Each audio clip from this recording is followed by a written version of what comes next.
Good afternoon and welcome to Java Chat. If you guys are just watching this on a replay, make sure you share this out. We are doing a series over 6 weeks talking about how machine learning can help your business profit better using paid advertising. A lot of guys are talking about targeting attribution and things of that nature. That's all well and good, and you should know those strategies. There's one more thing that can actually help you increase your conversion rates while reducing your cost of acquisition, and that's using machine learning.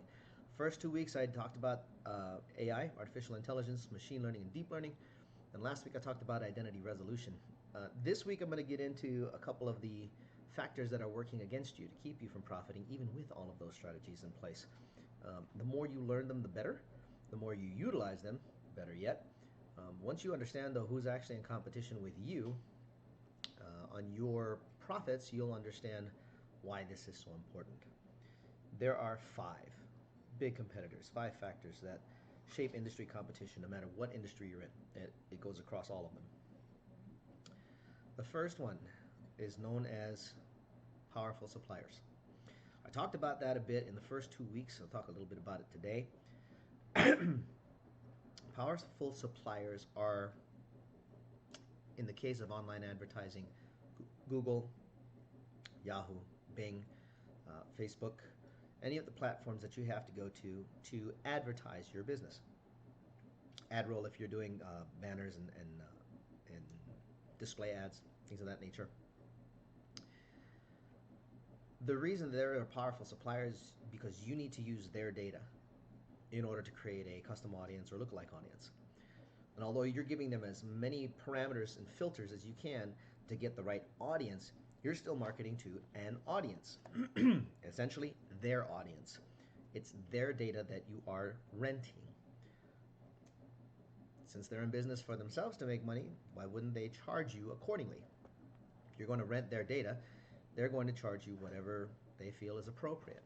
And the more successful you get with your ad campaigns, even using the different strategies that are available right now, they can still kick your rate up. Because if you're doing well, it means you got more money to invest.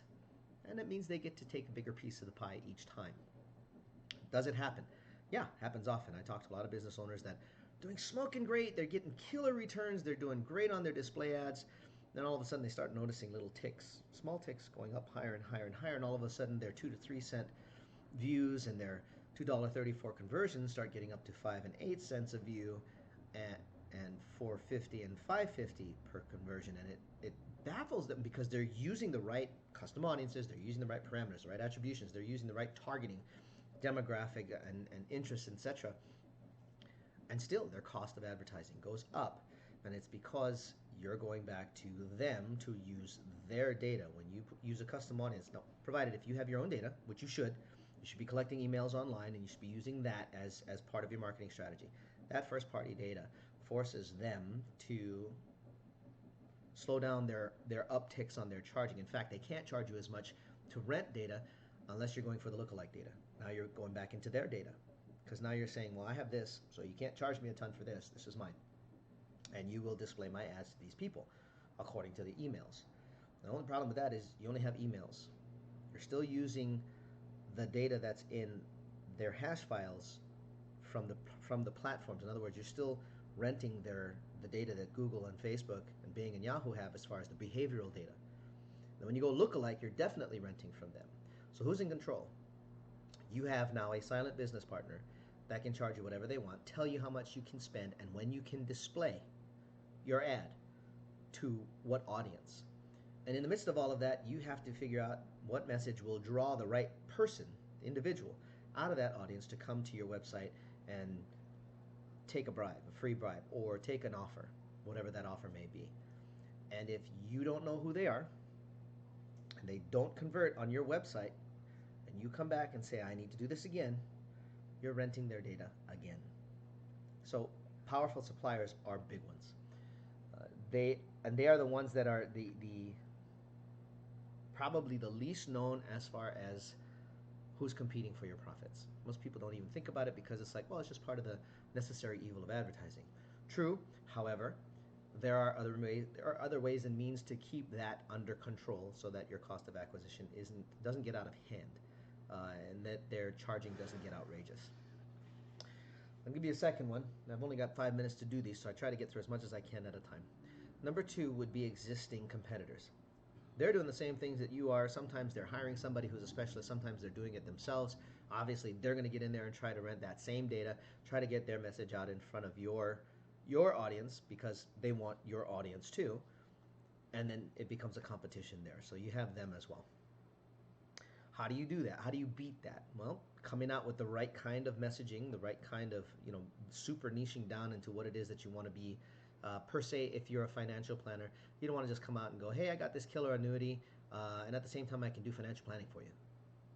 Little overly general versus the person that comes out and goes, there is an actual life policy right now that you can use to create your own banking system where you have to pay yourself back and you pay yourself the interest. If you're interested in this, click here. The difference, I can do your financial planning. I can help you plan for your retirement. Versus, I have a product here that can seriously benefit you, and here's how. So as a financial planner, you want to be able to super niche yourself down into the same thing with mortgages. Although mortgages comes down to who got the better service and who can actually close the loan better, faster with the kind of service that people expect. There are still things that you can do as a mortgage professional to set yourself apart from your competition. One is definitely customer service, but two is your messaging online, giving people the right kind of information, the right time, helping them understand the loan process. Excuse me, which I still see a lack of, rather than a lot of, online. I see a lot of people talking about, if you want your mortgage, come see us. We got the best rates. Yeah, that's fine and dandy. But what about the process? There's still a lot of people not sharing the process of a loan and what people should be looking for when they're looking for a house. What should they be looking for when they're doing inspections? As somebody who's out there trying to compete against existing competitors. Now again, machine learning, how does that help?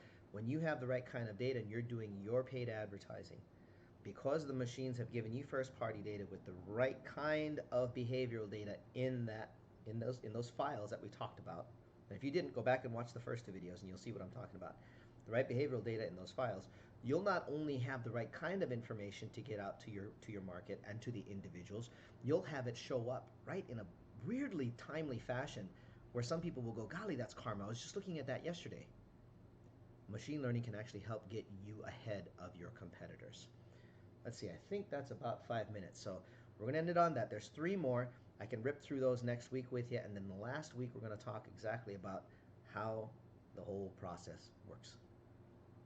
I think I can still do that in 5 minutes. All right. Thanks again for watching. I wish all of you an amazing week. And we'll catch up with you soon. Ciao for now.